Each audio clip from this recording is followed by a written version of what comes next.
Welcome, everyone. We'll give it probably one more minute as we see people are currently busy joining the room. Thank you.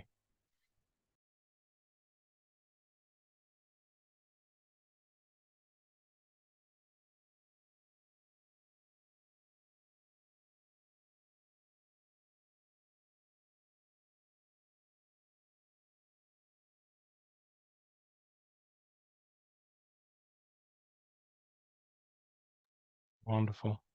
I think we can start. So thanks and welcome, everybody. Welcome to this very first stakeholder feedback webinar organized by IRMA. And the topic for today is water management.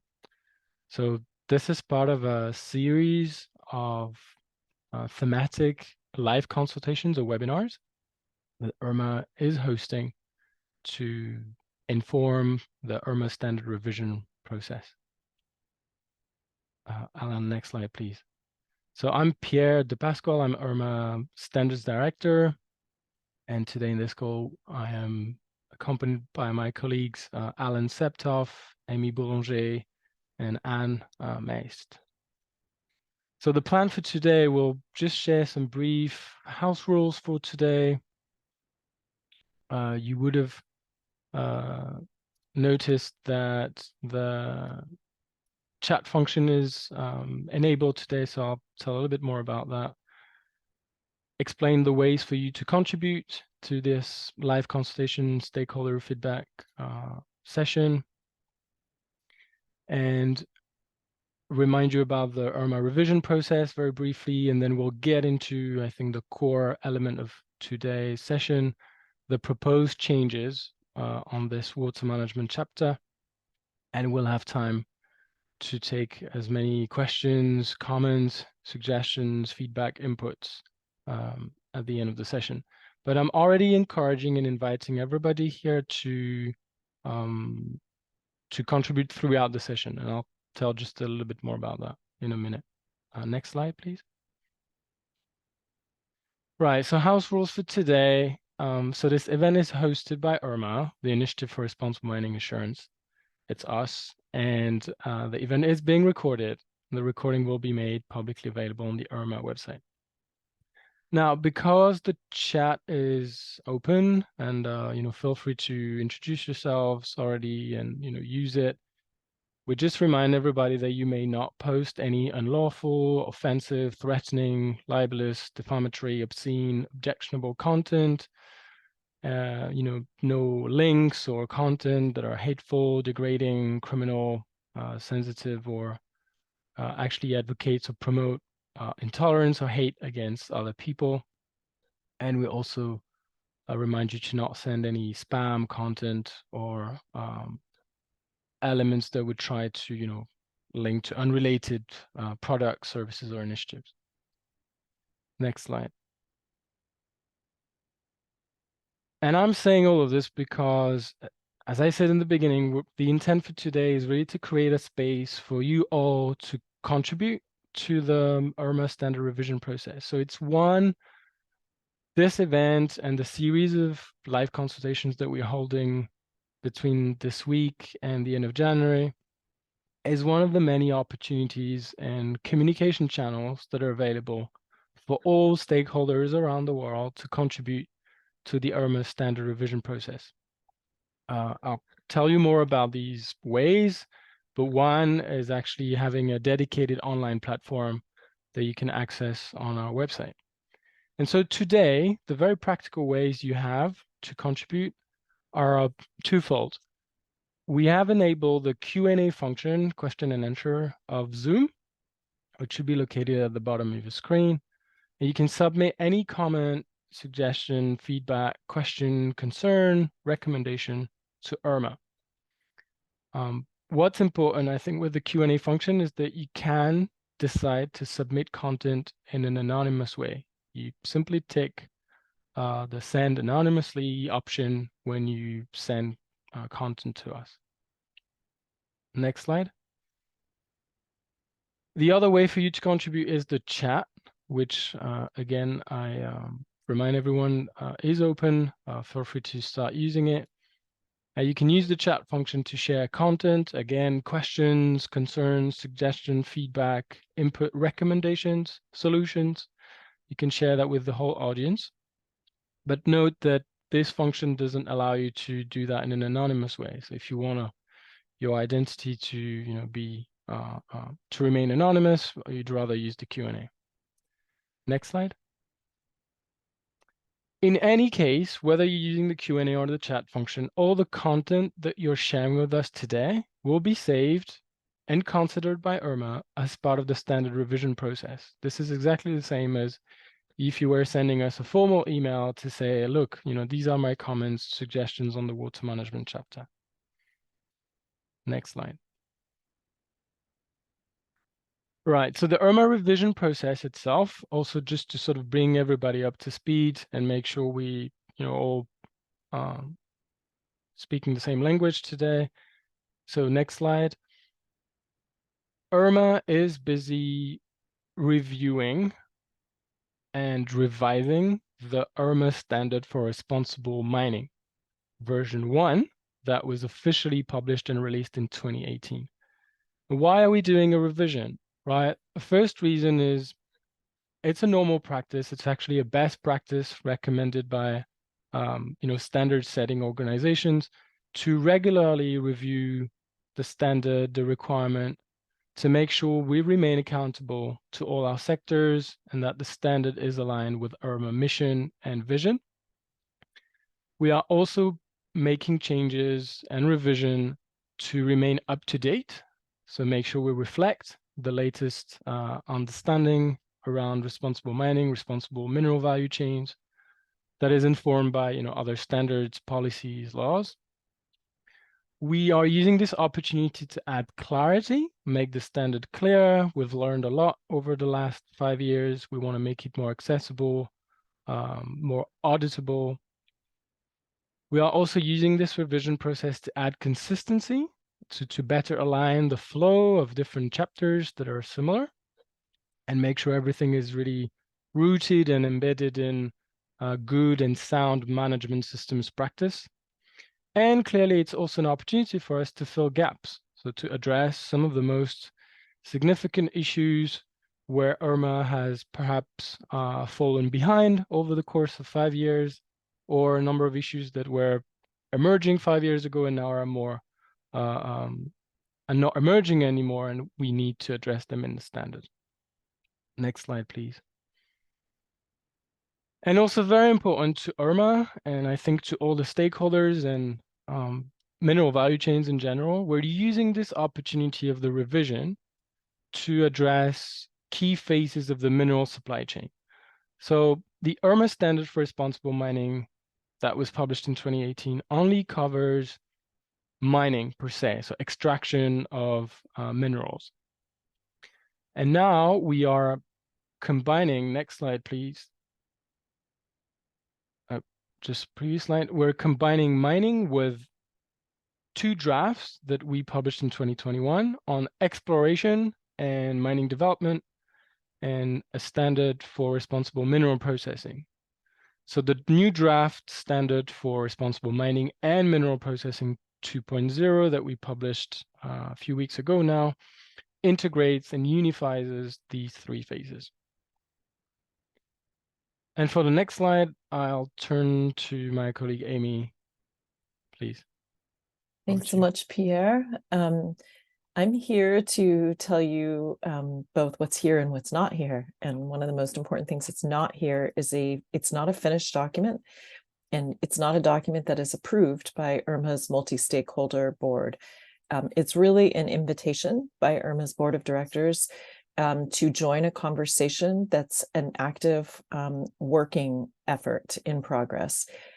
So as Pierre has shared, what is in this document is notes at the beginning of each chapter, which give context for what is the intention of the chapter. In this case, we're talking about water, protecting water resources, addressing issues of quality and quantity. There are the notes on what has changed since the 2018 version. And again, these are proposed changes, so it's not set changes. There are notes on why we might propose to change something. Was something unclear? Have we learned things from these first mines in the system? Are we aware of a place where the 2018 version has fallen behind and no longer reflects current best practices, as Pierre has described? And then you're also going to find in the chapter consultation questions. So this is, again, really it's a pointed, directed invitation to you to join us with pencils out, sitting around this content, and asking you from your perspective, whether you work with a mining company or you're an affected community or its technical advisors, or you are in a consulting firm or otherwise an academic, to please help us sort through these difficult issues of trying to get to requirements in a standard that can then be measured at mine sites around the world to guide increased value for protecting water resources and driving value for mining companies who are doing this work. So that's what you're going to find as you go through. It's very much a work in progress. And for any of you who prefer to look at those requirements and the content there in an Excel version, we can provide you with that format as well. And again, all is being structured in a way to invite you to provide feedback and help us improve on this. And of course, you are absolutely welcome to provide feedback on even the things that aren't highlighted or don't have consultation questions. You may have found something that could be improved on from base content in there, and all of it is open for review. Back to you, Pierre. Thank you so much, Amy.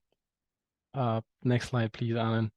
And as Amy said, this content is very much draft work in progress, and you can also access specific chapters of this draft. I think Alan, my colleague Alan, will put the link into the chat for you to find the resources if it's easier to address, a specific chapter rather than diving into the full draft standard. It's also absolutely possible.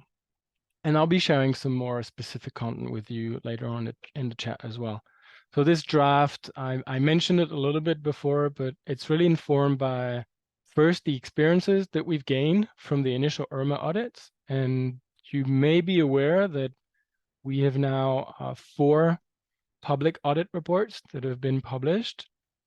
And we have about 15 or 16 more that are undergoing, with a number of audit reports being ready for publication in the very next weeks and months. So watch this space. We've also reviewed other standards, initiatives, norms around responsible mining, responsible exploration, responsible mineral processing. We've taken into account, as I said before, evolving societal expectations, evolution around best practice, emerging issues that may not be emerging anymore, are solidly or more solidly present and needed to be addressed. We've also benefited from all the comments and feedback that we received on the 2 drafts that I mentioned around exploration and mineral processing. We'll also thank you and everyone who contributed over the last 2 years. And then our ongoing stakeholder engagement and feedback process, as well as a number of expert working groups that worked on specific topics. Next slide, please. And I have a few more slides on the consultation process itself before we go into the content and the proposed changes for this chapter, water management. So the public consultation period is really a wonderful opportunity for everybody to contribute. It's going to last until the end of January the 26th to be exact. There are many ways to participate. And as with this live consultation today, all the comments will be considered equally, objectively, and they'll be included in a public summary. It's part of IRMA leading transparency by example. We also want to be transparent and accountable to all our stakeholders about the comments and input that we've received. And again, I remind you, if you're using the Q&A function today, you can also decide to send your comments in an anonymous way. Confidentiality is important, and you can do that also when you send us an email. Well, I'll go into the ways just right now. Next slide, please. So one of our preferred, if not the preferred channel for us, is the dedicated online platform that I mentioned. So you can find at www.responsiblemining.net/commons2. We've really tried to make it user-friendly, intuitive. And again, here you can mark your submission as confidential or anonymous. And you can comment chapter by chapter, requirement by requirement, or share some more, general systemic comments. Also, there's an option for that at the bottom of the page. Next slide, please. And that's on top of more traditional, let's say, ways of communication and contribution. So you can send us an email to comments@responsiblemining.net, use our WhatsApp line or our physical address. Again, if you want your identity to be, treated as confidential and anonymous way, just mention it clearly in your contribution. Next slide, please. Right. So today we're talking about water management and reminding everybody that this is part of a series. We're covering multiple topics over the next weeks up until mid-January. If you're interested, you can find more. Next slide, please. So the water management chapter, the objective, the intent of this chapter remains the same. It's really to articulate best practice and requirements to ensure that entities in the mineral value chain, so from exploration to mineral processing, manage water resources in a manner that strives to protect current and future uses of water. And this chapter is very comprehensive as in the way that it covers not only water quality, but also water quantity. So when we talk about the uses of water, it's not only the uses by human beings or other industries in the area. It's really the impact and consequences that mining can have on water usage and also wildlife and biodiversity around these water very important sources. The scope of application, I just said it. This chapter is applicable to all exploration, mining, and mineral processing projects and operations. I'll tell a little bit more about that in a few slides. But some chapters, you'll find it in the new draft, may be applicable to only mineral processing or only exploration. This one can be applicable to all stages and phases. Next slide, please. So in terms of the proposed change, and here I'll first talk about some of the mechanics and the more structural or systemic changes that we're proposing. This chapter, we're not proposing major changes to it, but one thing that we're doing and that we're proposing is to add consistency. So if you remember what I presented or showed in the beginning, we had and I've used these icons again, whether it's about adding consistency, whether it's about remaining up to date, adding clarity. So here it's more about consistency. We will reorganize the flow, so the different criteria, the different subtopics within this chapter to be more like the other similar social and environmental responsibility chapters. So the structure here, I'll see there's first a need for baseline data or background data when baseline data is not easily or possibly available. Then a scoping process that is required, the risk identification process, the requirement to develop management plans and implement these management plans to address, the different risks and impact that would have been identified, do the proper monitoring and evaluation against quantity or quality or performance criteria, and then using this monitoring and evaluation process to update and sort of feedback into continuous improvement of management plan, monitoring plan. And as always with IRMA, there's also a strong transparency dimension around reporting and disclosure. Next slide, please. And when I'm talking about consistency, and that's something that we're going to show for all chapters, really, because as I said in the beginning, there's really this intention that, the IRMA standard is embedding and articulating sound, good business practice and management systems approach. So it's really all about plan, do, check, act. And I'm sure most of you will be very familiar with this concept. It's really one of the sort of clearest and best way to operationalize continuous improvement in any sector. So here we're talking about mining, but this is really applicable to all sector. And so if we go to the next slide, please, you see how here in water management, we have these 4 steps, plan, do, check, act, really mapped to these steps that I just described before. So the baseline data, understanding the risk, the issue, and developing the management plans to address the risk. That's the whole plan step. Then the do is to actually require entities to implement these management plans and provide evidence that these plans are being implemented. The check element is obviously the monitoring and evaluation element.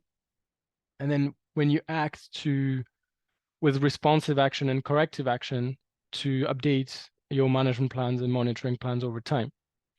And in the middle, there is also this, as I said, strong transparency or open data dimension, where because all of this is of public interest, we're talking about water resources, a common good, there needs to be meaningful reporting and disclosure. Next slide, please. We've added clarity throughout the chapter. And again, I'm sort of reminding you that this is not undergoing major changes, but we've added clarity throughout. Also because we realized that for a number of or some requirements, the real intention of the requirement was captured in the 2018 standard, but maybe sometimes it was staggered a little bit or spread out between the standard itself, footnotes, the guidance, the auditor manual. And we've realized, and with the auditors, that on some of the initial audits that took place, there were some requirements where not always enough attention was paid to some of the details. So we've also added clarity there. And you'll find that in the draft chapter. Next slide, please. The previous one, number 3. Yes, thank you. Also to add clarity, and in a way perhaps also add a little bit of consistency, we've moved elements that used to be under waste management or are currently under waste management in the 2018 standard around the chemical characterization of ores and waste rock to this chapter. And why we did that? Because the leaching of contaminants from these sources is actually the biggest threat to water quality. So yes, it's part of waste management, but at the end of the day, the biggest impact is likely to be on water. So we integrated under water. And we also included more detail than previously to clarify what's required. Next slide, please. Here, filling gaps. So this is where there are a number of new requirements. We've added a requirement around the analysis of brines and liquid forms to identify contaminants of concern, because they can also be sources of potential contamination. So brines are underground water where there's been an accumulation of minerals, and it's very important nowadays at a number of lithium mining operations and also mines that do produce rare earth elements, either at the main product or as byproducts. And it was very important, I think, for IRMA to fill this gap. Next slide, please.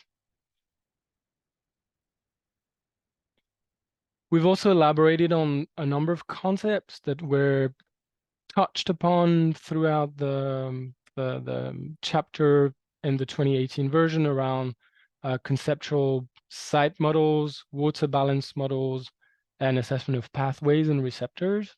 That has also been added to be more to be clearer and more detailed. Next slide, please.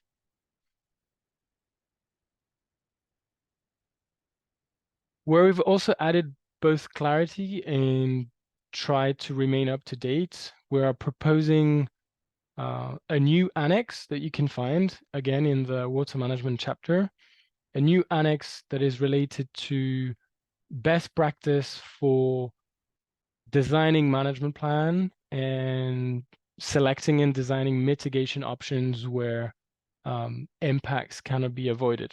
And that's informed by best practice. Next slide, please.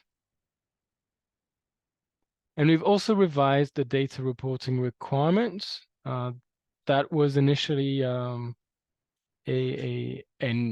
challenge, I think, in the IRMA standard as it's currently written, and reminding you that, a number of elements were actually flagged for particular care and attention in the 2018 standard. We think we can now remove the flags, but we are, for example, proposing to adjust what's required in terms of data sharing, transparency, in particular around water monitoring data and raw data to make it more meaningful and useful, to not generate tons of zombie data that nobody's going to use in the end. And at the same time, it's also more pragmatic and practical for mining entities and mineral processing entities. Next slide, please. This slide about the applicability of the different requirements to the different phases of the value chain that we're covering. So I mentioned that twice already in the presentation, that the IRMA new draft standard is proposing to integrate and unify all the steps from exploration and development to mining to mineral processing. And we've just published a few weeks ago now a full document that is a complement to the draft that you can find on our website under resources, or we can also put the direct link into the chat today, where it shows for every requirement to what phase it's applicable, and sometimes there are additional explanational details. And so here you see, as I said, it's applicable to exploration, project development, permitting, and then operating mine or mineral processors. But for the very first stages of exploration, the sort of desk-based review and initial stage 2 exploration, actually none of these requirements are required. Next slide, please.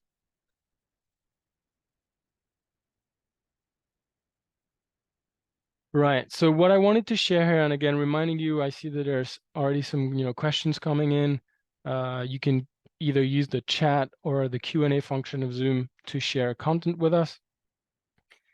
To give you an understanding of, how does this new 2023 draft chapter compares with 2018. So if we talk absolute numbers and figures, the total number of requirements, we had 20 requirements in 2018. And now we have 28 requirements in the 2023 draft stat.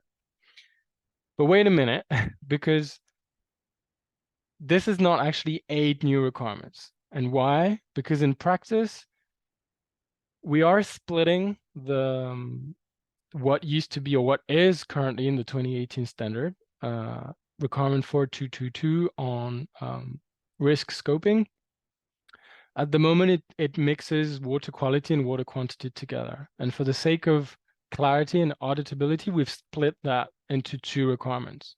So not creating a new requirement, a new burden, we're just making it clear.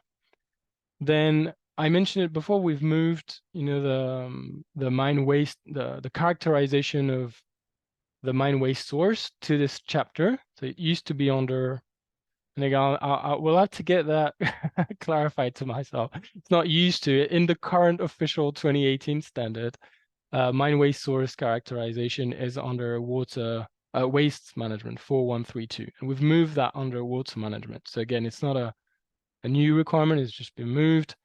We've also moved post-closure water treatment requirement that used to be under 2.6.6.2.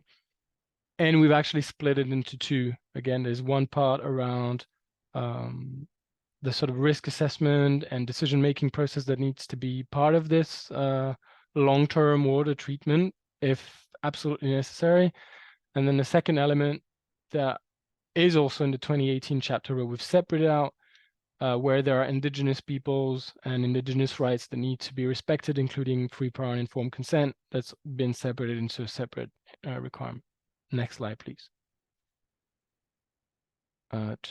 So in practice, we're talking about 4 new elements, not 8. And this is really linked to this adding consistency bit that I mentioned, where to follow this plan, do, check, act consistent flow and model, we've added a new requirement for a proper risk assessment. So not just the characterization and the risk scoping that is required in the 2018 version, but a proper risk assessment that is combined with a regular review and update of the risk assessment. So these are requirements 4.2.3.1 and 4.2.3.5 in the draft standards. We've added a requirement to review annually the monitoring program. Again, this is to add consistency. There are some chapters in the 2018 standard where this is required and some where it's not required. Again, to keep consistent the structure, we've added this one, 4.2.5.2.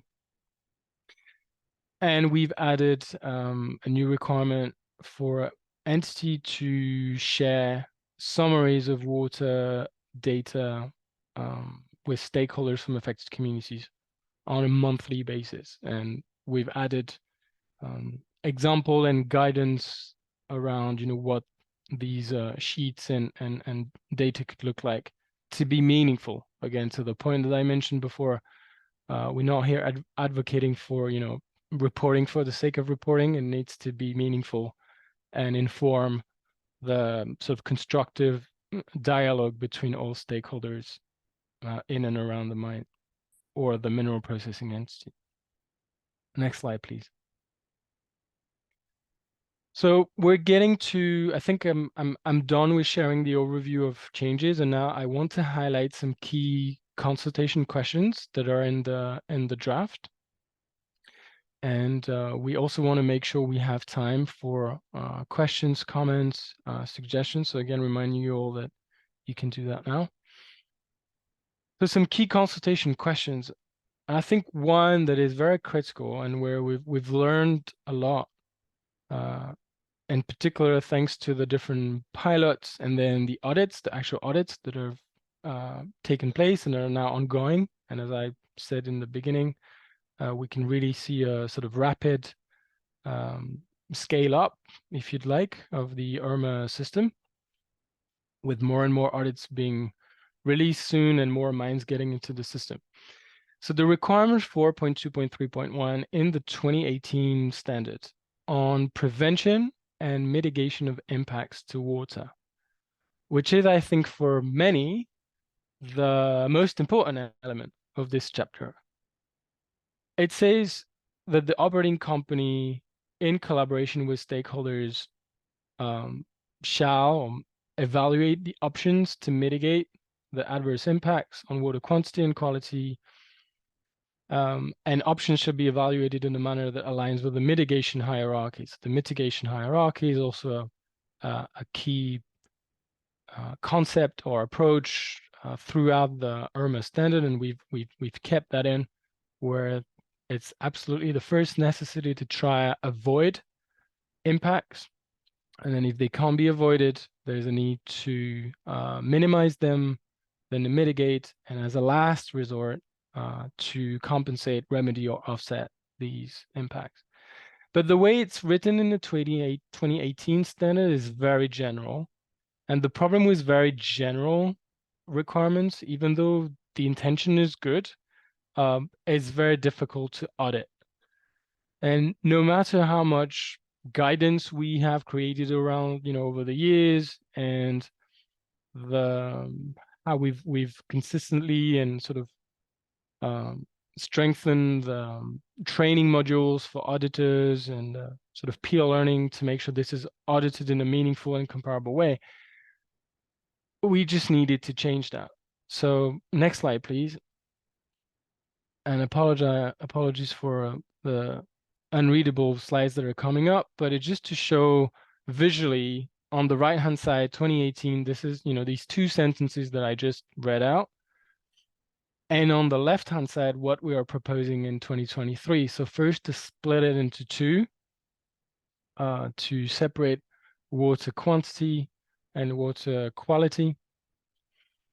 And we are here, if we go to the, so you can see just visually in terms of text, but as I said, if we want it to be less general and more specific for auditors, as of what is it that they should audit and how can we actually capture if the mitigation hierarchy is being implemented and respected by mine sites or mineral processing entity, we just needed to add more text. And next slide, please, Anna. I'm not going to read it all, just to show that this is something that you can find in the draft.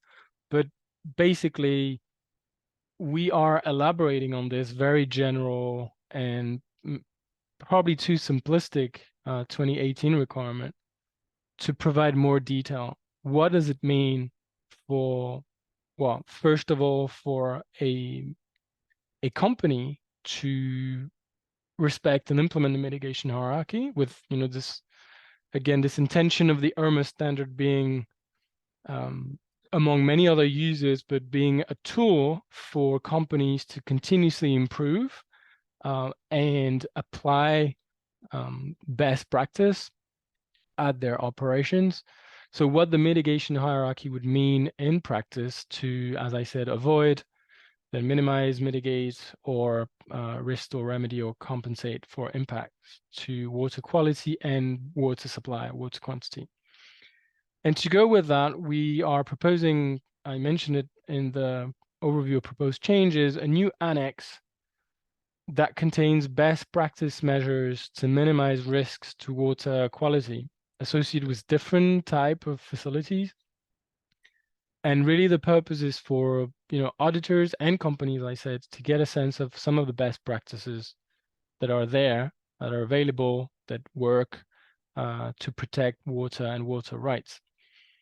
And we've just realized that, without this guidance, it's very difficult. Auditors cannot know every type of facility. They can't review systematically the sort of monitoring data themselves. And it's really about demonstrating alignment of a company with, these best practice, or providing auditors, why are you not implementing this best practice? It might not be appropriate to their particular context or situation. It wouldn't be effective in our situation. So you need, it's required for the company to provide the rationale. And we've really designed this annex as a, as a starting point. It will evolve over time.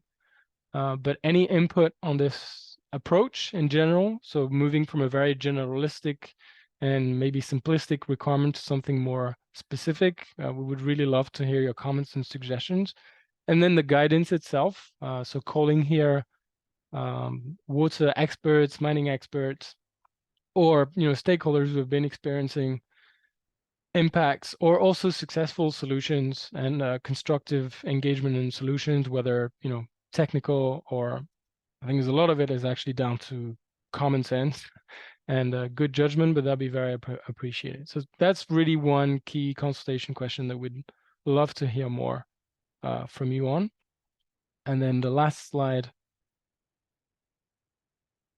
just the one before, a few other consultation questions that are important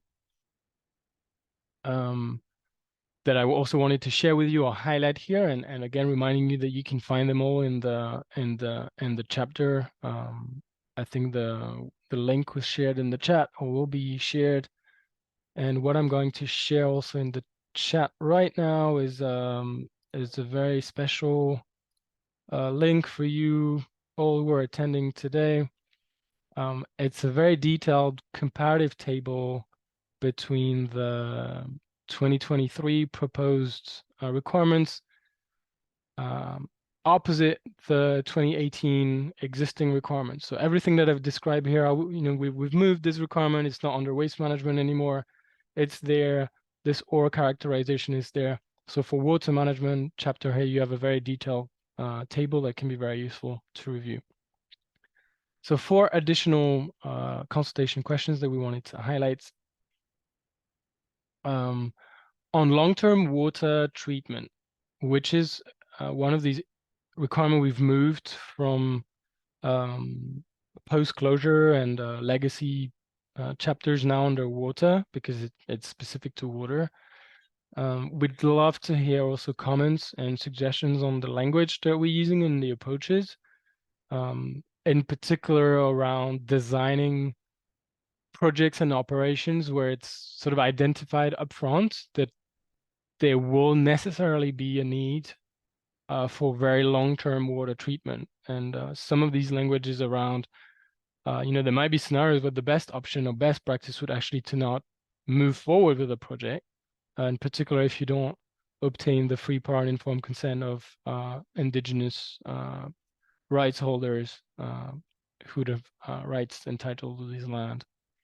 So again, waiting to hear more from you on that.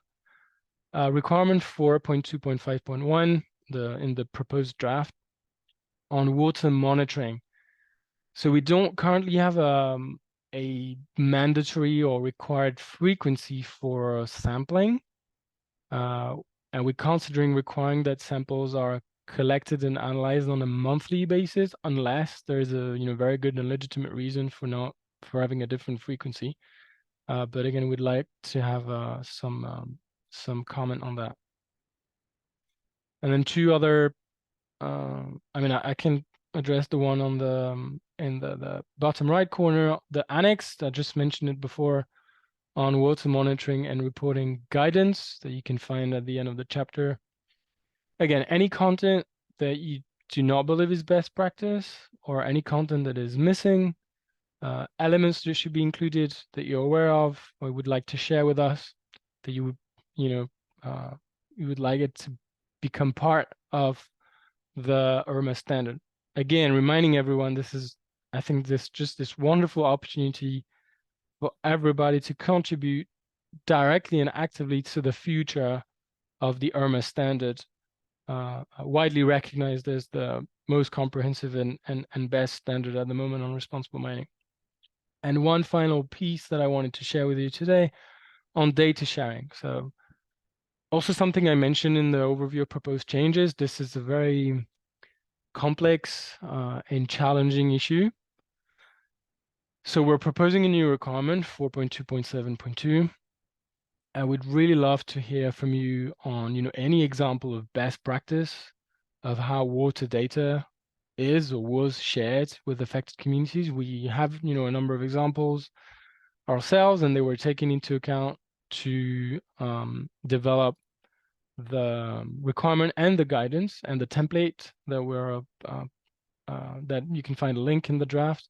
But we'd be very interested in seeing those examples in practice, whether they are web-based, paper-based, app-based, any kind of physical or digital format, and how the information was presented in a meaningful way, and allowed for constructive and informed dialogue and discussion. And next slide, Alan, I think, and we'll be done. Right. It's just a reminder for everybody that the consultation period is open until the end of January. Please use the online platform as a preferred channel, but you can also write to us in more traditional ways. And I think we'll stop the presentation now. And Pierre, I'm going to forward you a few questions.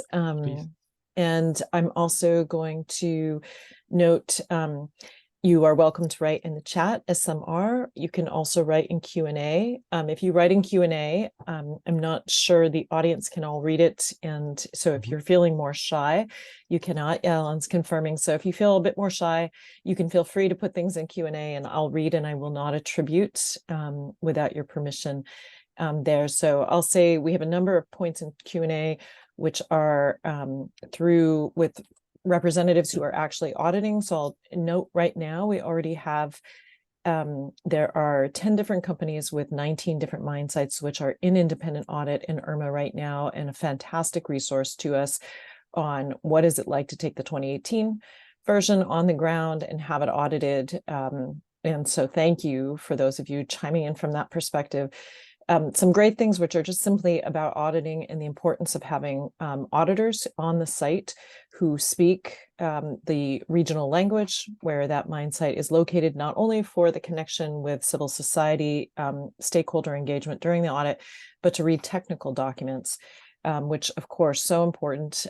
So definitely aware of this, and other advice also for auditors, having auditors with the expertise separately for both groundwater and surface water because of the different disciplines and issues between these from a technical perspective. So Pierre, not so much question to you on the quantity and on the content in the standard, but just the quality and expertise of auditors who walk the site. And there's so much to be said here on the importance of this and the independence of having auditors who are technically proficient in this stuff, who can also audit the IRMA standard. Separately from these questions, there's a comment coming in though, noting to us, it's not so much a question as saying a sense that monthly reporting of water quality to communities could be problematic because most of the sites don't have sufficient time to do quality control and review at that frequency. And they feel that this is important because if there are either outliers or data that may not be accurate, they need to do a thoughtful and thorough review before sharing it back, and that quarterly would be more practical. So it's a request to have that considered, that quarterly time frame being more practical to manage than monthly reporting of water quality data to communities. So I don't know if you have anything to say on that one, Pierre, but Yeah, just no, sharing. that's a good point. Yeah, no, thanks for sharing, Amy, and thanks to the person who's contributing. I think this also probably echoes some of the comments and feedback we've had on, and remembering myself having worked at a number of mines where there wasn't necessarily an accredited and qualified lab in the area, and it would, could take quite some time to get the information and the data treatment back when it needs to come from a town distance, sometimes from even a different country. So there's actually a good point made here about ensuring that the frequency is practical and meaningful. Well noted. You also have the question, Pierre, whether or not the best practice guidance will be mineral agnostic or mineral specific. Right, that's a good question. Right, so and again, remember that everything that is in the draft right now is a draft, so it's very much the opportunity for you to tell us to do otherwise. At the moment, it's not specific to minerals. The guidance that has been developed around best practice to manage water risks is actually broken down by the facilities and the kind of operation. So when you have a section about any impoundments or waste piles that are not sort of tailings impoundments, leak collection systems. You have everything that relates to tailings, storage facilities, open pit management, best practice in underground mines, stockpiles, crushing, smelters, refining facilities. Remember, we are integrating mineral processing, leach piles, chemical leaching, like pipelines. So it's more about the structure and the facilities than the minerals. Minerals are, I think, more relevant at the moment, at least, and we're also happy to revisit and reconsider the water quality table. And that's something I didn't mention, but you'll find it in the drafts. We're busy revising the water quality table with the sort of a minimum or maximum threshold that will be allowed. And I don't know if Anne is with us. She might be Yeah. Yes, she is. So I I don't know if you am. want to say anything about it. And thanks, I'm Anne, at for the being with us. airport right now. I'm sorry, everyone. I was in an Uber. We're going to be reviewing all the water quality tables, so we would really appreciate any input you have on the existing 2018 numeric standards. And these are by use, and there are criteria for determining use, and that is with the community, in consultation with the community. And the tables were designed to look at mining jurisdictions around the world. And so there, are 5 or 6 or so countries whose standards we reviewed. And the IRMA standards are not the lowest or the highest, or, often they are the most common ones with the jurisdiction. But, suffice it to say that we're very open to ideas. We need to add some for brines, although I think most of them are there. And some of the water quality criteria in the tables are not necessarily contaminants. For example, hardness, you need to measure hardness to determine the toxicity of certain metals to aquatic biota. But, so that's not a contaminant, but it's something that you need to figure out what the concentration, a safe standard could be for protection of aquatic life. So we're not going to get into that too much today, but if anyone has questions or comments, please let us know and we'll certainly consider them.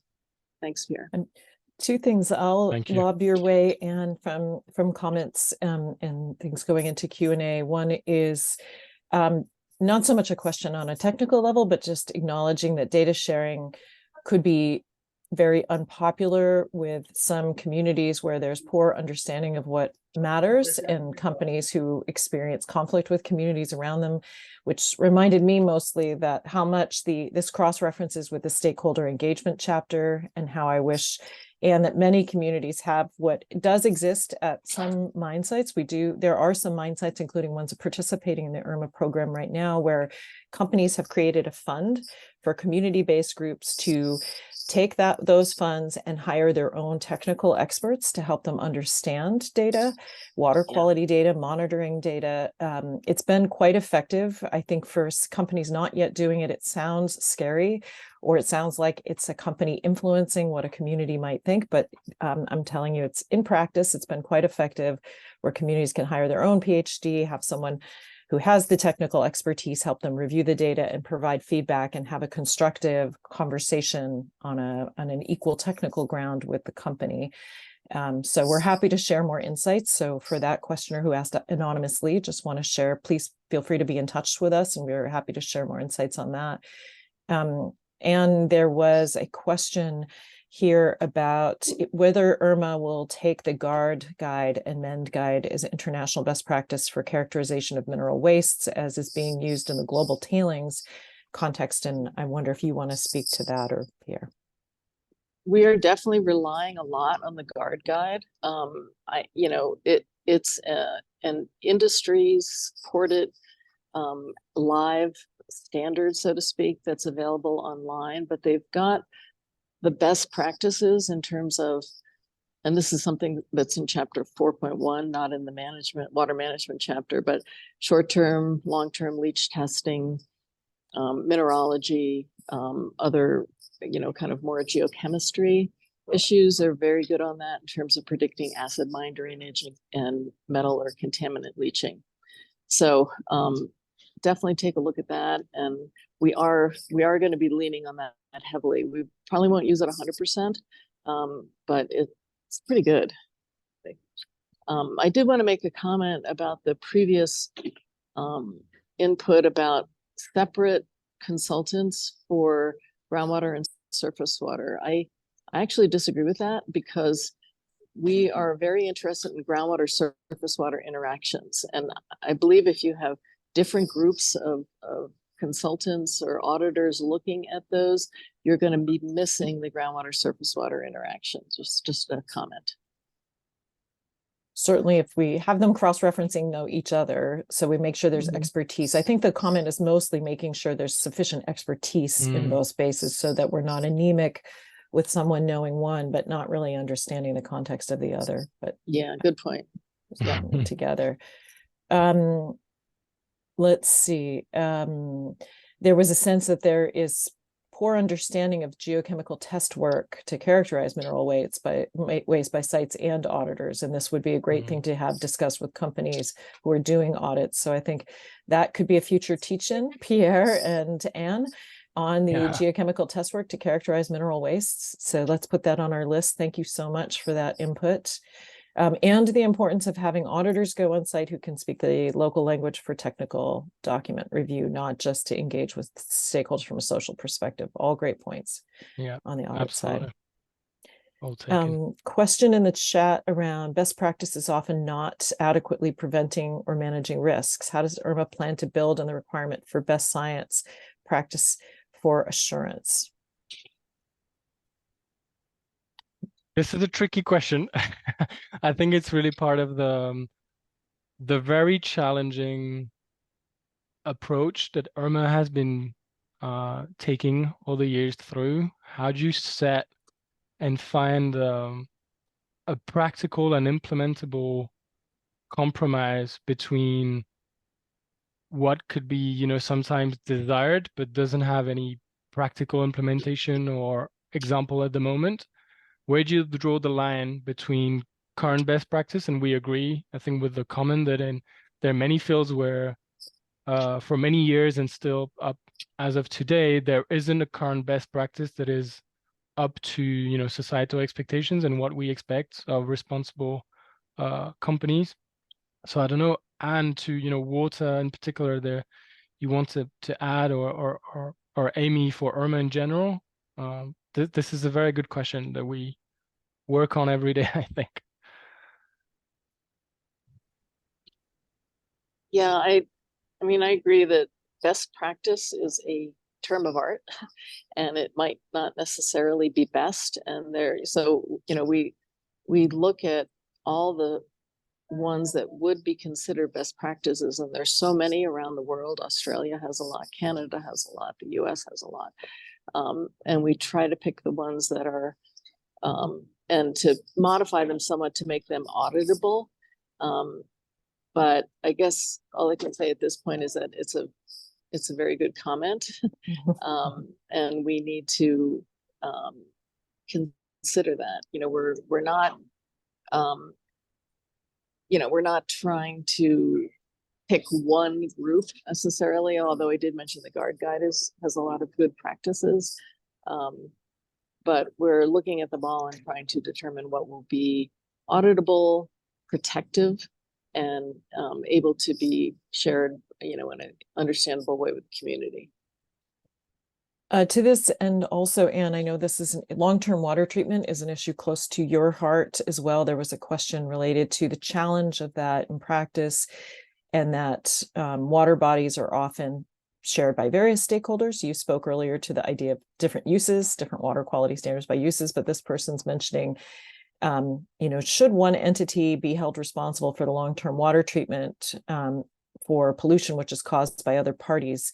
And I think, of course, the challenge here is in this question, right? And so should this, I think we would agree that ideally you don't have a company responsible for pollution by multiple parties, but ideally we don't have long-term water treatment needs, that we've, you know, constructed and managed mines in such a way that they don't need long-term water treatment, but often they do. And any comments you want to make on that? Yeah, I think one of the challenges is predicting whether or not long-term water quality treatment will be needed. The question, I guess, has to do with who should be doing it if it is needed. And that is a good question. I mean, often it's a singular entity, but there could be multiple ones, and that's a tricky thing that we'll have to kind of give more consideration to. But the challenges of predicting it and implementing long-term water treatment you know, by its nature, long-term water treatment could mean in perpetuity. Sorry about that. I'll take a break here. Thank you for that, Anne. And Pierre, we're top of hour, so I'll also turn back to you and let you close us for this particular session. And thank you. Yeah, thank you, Amy. And I guess this airport announcement was a good transition. And I'd just like to, thank everybody again today for attending. I think this was already a fruitful and interesting discussion and conversation. We have a lot more topics coming up, reminding you to, go to the IRMA website, pick and choose other topics of interest that you'd like to contribute or listen to what IRMA has to say. And I'd like to thank my colleagues, Alan, Amy, and Anne, for also their support and contribution. Have a good rest of the day and take care. Thanks, everyone.